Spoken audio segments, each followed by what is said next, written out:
வணக்கம். நேத்து சட்டமன்றத்தில எதிர்க்கட்சிகள்லாம் சேர்ந்து நம்ம சிஎம் சார், விஜய் சார் இருக்காங்கல்ல, அவங்கள கேள்விகளால வறுத்தெடுத்துட்டாங்க.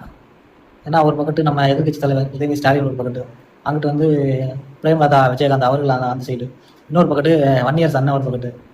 இவங்கலாம் சேர்ந்து நம்ம விஜய் சார் இருக்காங்கல்ல, வறுத்தெடுத்துட்டாங்க கேள்விகளால. ஏன்னா குறிப்பா சொல்லணும்னா நம்ம எதிர்க்கட்சி தலைவர் உதயநிதி ஸ்டாலின் அவர்கள் சொல்றாங்க, சோபா போகுது.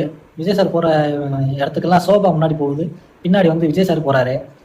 அதுக்கு என்ன காரணம்? அது மாதிரி தாவேக்கா சொல்லிச்சு, நாங்க புதுமையான ஆட்சி நடத்த போறோம் அப்படின்னு.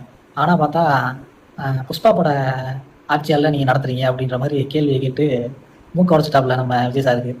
அங்கிட்டு பார்த்தா நம்ம பிரேமலதா மேடம் அங்கிட்டு சொல்லியிருந்தாங்க, முகத்தை மூடி நான் போக வேண்டிய அவசியம் இல்லைன்னு பதவி இருக்கும்போது விஜய் சார் சொன்னீங்களே, ஆனா உங்க வீட்டுக்கு இப்ப முகத்தை மூடிட்டு வந்த ஆள் யாரு? அதை பற்றி ஏதாவது சொல்லுவீங்களா அப்படின்ற மாதிரி கேள்வியை கேட்டு வறுத்தெடுத்துட்டாங்க நம்ம எதிர்க்கட்சியெல்லாம் சேர்ந்து. ஆனால் பார்த்தா நம்ம சிஎம் சார் விஜய் சார் இருக்கார்ல, அவர் சட்டமன்றத்தில் இந்த கேள்விகளுக்கு எதுக்குமே பதில் சொல்லலாம். பதில் சொல்லாமல் அமரா போய் வீட்டில் போய் உட்காந்து ட்விட்டரில் நம்ம பதிவாக போடுறாப்புல. சட்டமன்றத்தில் கேட்ட கேள்விக்கு சட்டமன்றத்தில் பதில் சொல்லாமல் ட்விட்டரில் போய் பதில் சொல்கிறீங்களே, அந்த பதிலை ட்விட்டரில் பதில் சொல்கிறதுக்கு தான் அவங்க கட்சி தாவேக்கா கட்சியோட ஐடிவிங்கிறது கீழே உள்ள நிர்வாகிகள்லாம் இருக்காங்களே, அந்த பதிவை நீங்கள் ஏன் சொல்கிறீங்க? அப்புறம் சட்டமன்றம் எதுக்கு? அப்புறம் முதல்வர் நீங்கள் எதுக்கு இருக்கீங்க? சட்டமன்றத்தை கேள்வி கேட்டால் சட்டமன்றத்தில் தான் பதில் சொல்லணும்.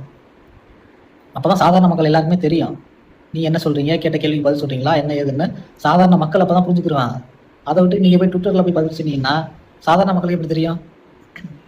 எதிர்க்கட்சிகள் வெளிநடப்பு பண்ணதாகவே இருக்கட்டும், ஆனால் நீங்கள் கேட்ட கேள்விக்கு நீங்கள் பதில் சொல்லணுமா இல்லையா? சொல்ல வேண்டிய அவசியம் அவங்களுக்கு இருக்குல்ல.